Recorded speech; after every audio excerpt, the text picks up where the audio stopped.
Morning class. Now in gravitation chapter, today we are going to discuss about the Kepler's law. Kepler was an astronomer, and he gives three laws about planetary motion. Means all of you know it, and from geography that all planets revolve around the sun, and the planetary motion of all planets around the sun. Kepler gave three laws, and these three laws are known as Kepler's law.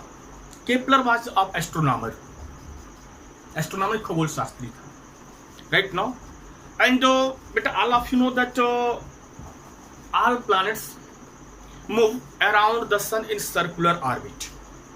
But beta you know that due to distance, all of you find that all planets revolve around the sun in circular orbit, but it is wrong.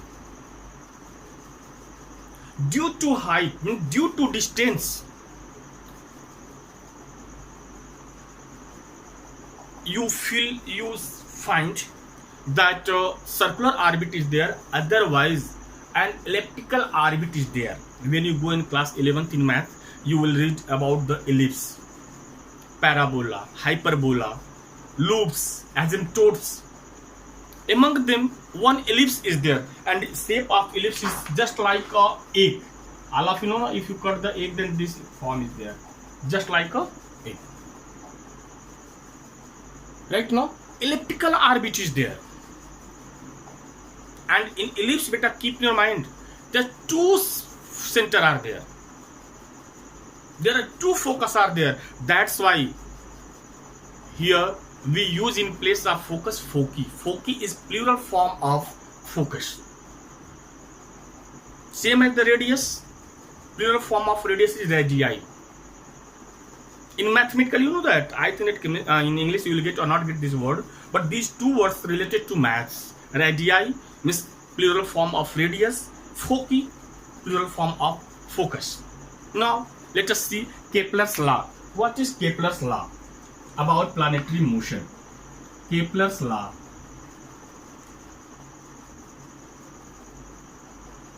Kepler's law about planetary motion.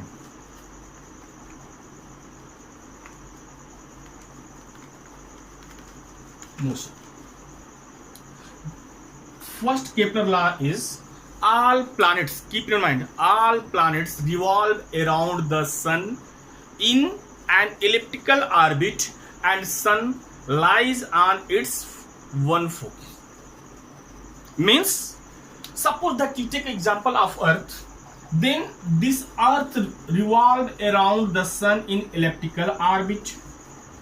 In elliptical orbit means, suppose this is the Earth is there, this is the Earth. Right now, this Earth revolved around the sun. It revolved around the sun, and sun lies at in one of its foci. One of foci means there are two focus are there. There are two focus are there in ellipse. Means there are two center. One is here, another is here. Means suppose this is C1, then C2. Then sun lies at C1 or C2. Anyone sun lies it. Means suppose that here sun is there. Here sun is there. Then what is the first Kepler law? All planets revolve around the sun in an elliptical orbit, and sun lies in one focus. Right now, this is the first law of Kepler. Second law, in equal time interval, area covered by area swept by planet is equal. In equal time interval, area swept means area cover, swept means sweep से बनना, जैसे झाड़ू से लगाते साफ करते हो ना, तो झाड़ू से जैसे लगाते हो, you see that in this way. Then area swept means in equal time interval, area swept by each planet is equal. In which way? You see, suppose that the position of earth is here right now, then distance from sun is here, and after t second, now the position of sun is here. Position of sun is here, sorry, position of earth is here. Means position of earth is at point A. After t second, the position of earth is at point B. Now area swept. Area swept means area covered by earth in t second. This area. And suppose that at any time the position of earth was here right now. Suppose this position is C, and t second, after t second, the position of earth is at point D. Then from E to D in t second, time taken by earth is t. Then from E to D, the area covered by this earth, and from A to B, the area covered by earth, both are equal to each other. Means in equal time interval, area swept by each planet is equal. In which way equal? But you see, here radius decrease, but this breadth increase, and here radius increase, their breadth decrease. In this way, what happen? It balance. You see, here less radius is there. You see, if you compare this radius and this radius from this and that radius, then you see that this radius is smaller than this radius. Suppose the position of this earth center is C1, then C1b is smaller than C1e. But you see, breadth, this breadth means this chaudai, distance between this arc AB. This arc AB is greater than the arc AD. Means here radius increase, then breadth decrease, and here radius decrease, then breadth increase. In this way, in equal time interval, area swept by each planet is equal. Means first law of Kepler, first Kepler law is all planets revolve around the sun in an elliptical orbit, and sun lies its one of focus. After the second Kepler law, in equal time interval, area covered by, area swept by each planet is equal. Now third law is the cube of mean radius. Mean means average. Arithmetic means average radius. Average radius means, you know that here, if when I draw it, then C1b and C1e, if you see, then you find that C1b is smaller than C1e. But if you see the distance between C1b and C1e is very large distance, then smaller is there, C1b and C1e. C1e is greater than C1b, but if you compare them, the only 10 kilometer, 20 kilometer difference will be there, or 30 kilometer, maybe 100 kilometer distance will be there. But if you measure distance between earth and sun, then all of you know it, 100 kilometer is less distance, same as that in one bucket of water, if you take 1 spoon of water, then there is no any effect in water. Same as that if you compare by distance, then C1e and C1b is approximately equal to be there. Minute difference will be there. It means what? The mean of arithmetic mean of radius, means cube of arithmetic mean of radius, or cube of arithmetic mean of distance between sun and earth is in directly proportional to the square of time period. Square of time period means time taken by earth to complete one revolution. Suppose that the arithmetic mean of radius from earth to sun is small r, then r cube is directly proportional to square of time period. Square of time period. Or already you know that when you eliminate proportional symbol, we use constant. Here we use constant k, means r cube is equal to kt square, where k is constant. Or r cube upon t square is equal to k. Right now, Suppose two planets are there. In place of one planet, two planets are there. Then what will be there? R cube. Suppose this is Earth is there, and another is suppose that which planet you want to take? Jupiter is there. Any planet you take out of 8, any planet. I think that 8 is there. It's not. I don't know about more. I have no more knowledge about the geography, but I think that 8 is there. In last time 9 were there, but one I think that removed from there, or they added. I don't know what all of you coming matter. Right now, suppose any other planet, Jupiter is there, Mercury is there, Venus is there. Then for Venus, R cube upon T square is equal to also K. Then what happened? It will come R E cube upon T E square is equal to R V cube upon T V square. And with the help of this one, we will get, beta, you see, very important, this formula is there. With the help of this formula, we will get the time period of all planets, means time taken by planet to complete one revolution around the sun. Means if you know the radius, if you know the distance between, beta, time period of Earth already you know it. Radius of Earth, not distance between sun and Earth, already you know it. And if you know the distance from other planet to sun, then easily you can get the time period of that planet. These are the laws of planetary motion, or laws about the planetary motion, or Kepler's law.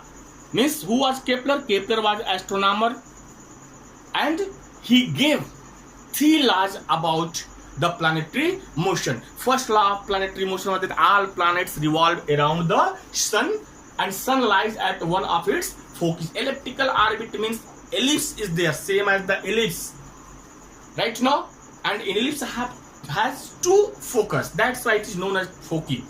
In both, maybe C1 or maybe C2, any one sun will be there. Right now, second law, in equal time interval, area covered by planet is equal. In which way equal? In one hand, if radius increase, then arc length decrease, and if radius decrease, then arc length increase. In this way, what happened?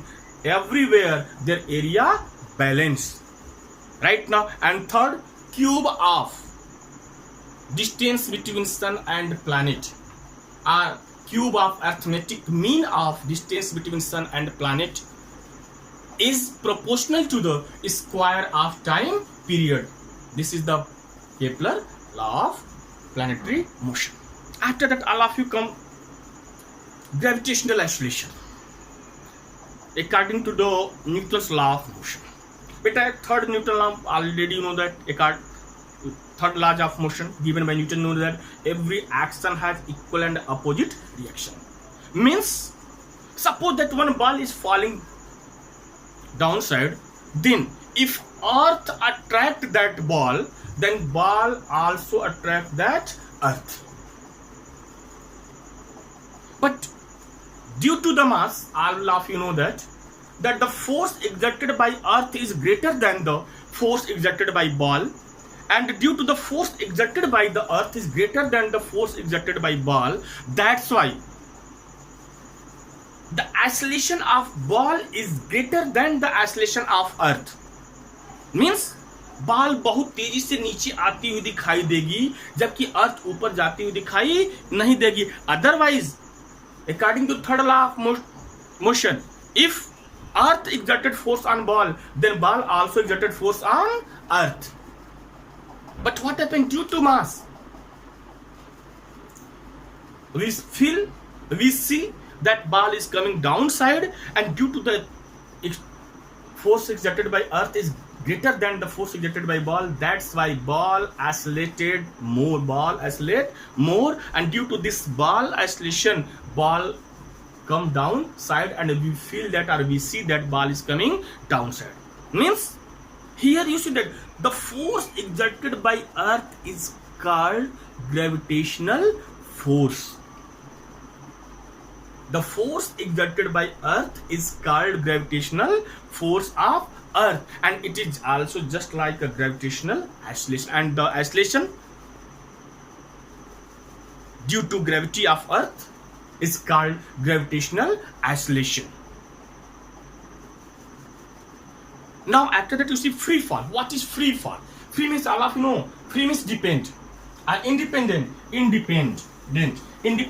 depend, not means any object is not depend on any other, then that is known as independent. Just our nation is independent, nation is there, that's why we celebrate Independence Day right now. Now what is free fall? Free fall means if any object falls under the gravity of earth right now, then it is called that object is free fall. But condition is there, in free fall, except gravitational force of earth, no any force is exerting on that body, then we call that ball is in free fall. Otherwise, if force exerted by earth means gravitational, except gravitational force of earth, other force is acting on that body, then that body is not in free fall. Means what is free fall? If a body is coming down, or if a body is falling downside due to the gravity of earth or due to the gravitational force of earth, and except gravitational force of earth, no any external force is acting on that body, then we call that body is in free fall. Now what is free fall? Again listen, what is free fall? If a body falling downside due to the gravitational force of earth, and accept gravitational force of earth, no any force is working there, no any force acting on that body, then we call that body is in free fall. If resistance of air work, then that body is never free fall. And class listen, in free fall, it never depend on the mass of the body. In Pisa Tower, right now, if in your hand one ant is there and another hand one elephant is there, and both you let at same time, then both will come on earth at same time. Don't think that the size of ant is very very small, is negligible to the earth, that's why it will come downside. Mass of elephant is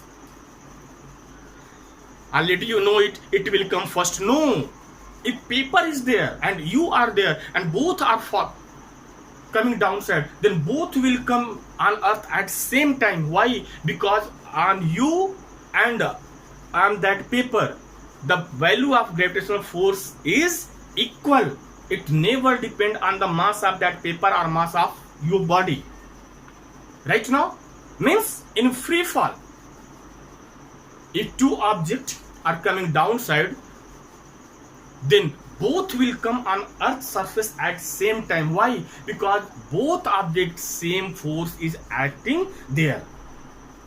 Here I will show, just I want to show that gravitational force means gravitational acceleration never depend on the mass of the body. Now see in which way?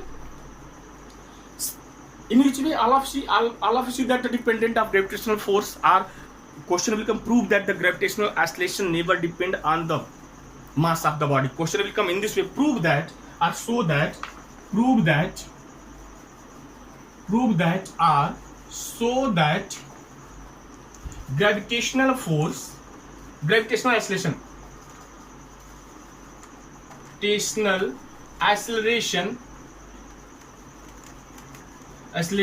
never depend on the mass of the body. Now you see, according to universal gravitational law, all of you know it, that if two bodies are there, suppose earth and you are, suppose that mass of, first you assume, let the mass of earth be m, capital M, mass of the body which falling downside is small m, right now, and distance between body and distance of body from the earth of center is small r is there. Then according to gravitational law of universal gravitational law, all of you know that If two bodies are there, then both bodies are exerting force to each other, and the nature of their force is directly proportional to the product of their masses and inversely proportional to the square of distance between them. Means what to write? According to the universal gravitational law, according to universal gravitational law, F is equal to G capital M. Capital M is mass of the earth. Are you right? Small me. Me means mass of earth. Me into M upon R square. This is equation number first.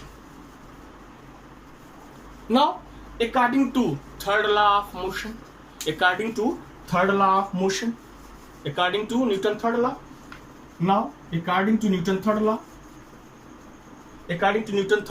are you right? According to second law, according to Newton's second law,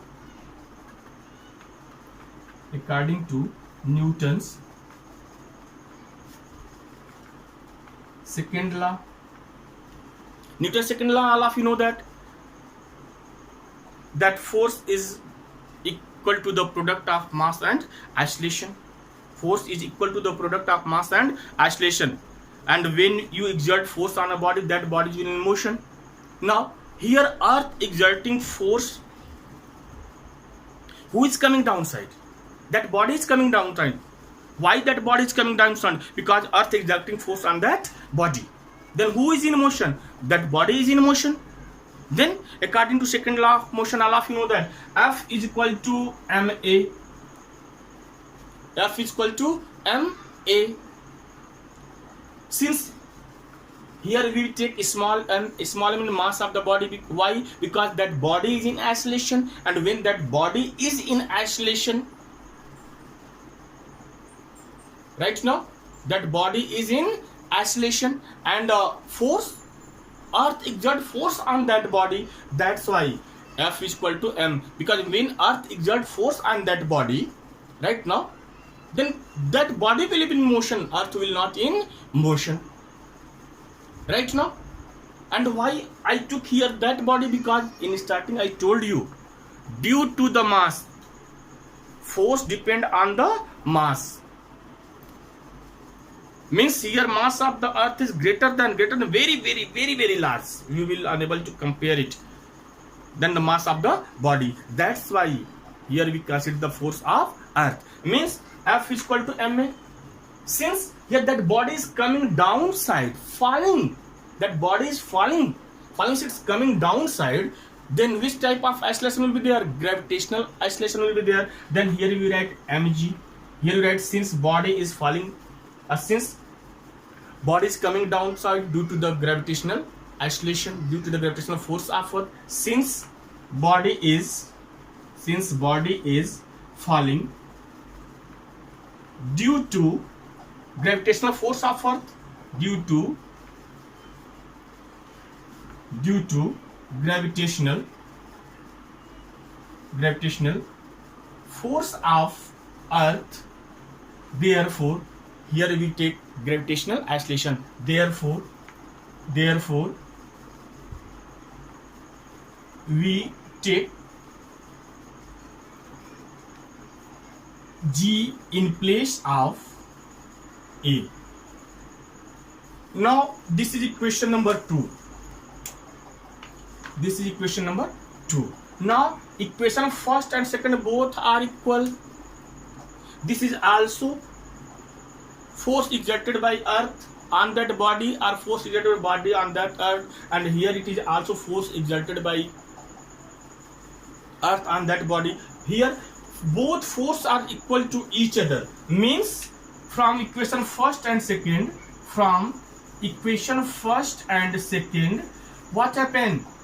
GMEM upon R square is equal to mg. Now small m and small m it is cancelled. Then what you write? G is equal to GME upon R square. Beta, you see gravitational acceleration never depend on the mass of the body. When when only gravitational force of earth acting on that body, except gravitational force of earth, no any force is there, means that body is in free fall, then gravitational acceleration never depend on the mass of the body. That's why beta, if ant is there, if any paper is there, or in a, or any heavier object is there, a body is there, if you leave from a tower or from a height and both are in free fall, then both will come on earth at same time. Don't think that heavier object will come first and lighter will come in last. No, because for both same gravitational acceleration is there, and gravitational acceleration never depend on the mass of the body. That's why, means if any body is in free fall, then any external force will there? No, except gravitational force, no any force will be there. And if any force will acting on that body, suppose a air resistance, then what happen? Paper will just move upside due to the air resistance and you will come downside. Right now, means this derivation shows that due to the gravity, due to the free fall, gravitational acceleration never depend on the mass of the body. Right now, okay. Now numerical or other part of this gravitation tomorrow, next class I will explain it. Right now, thank you.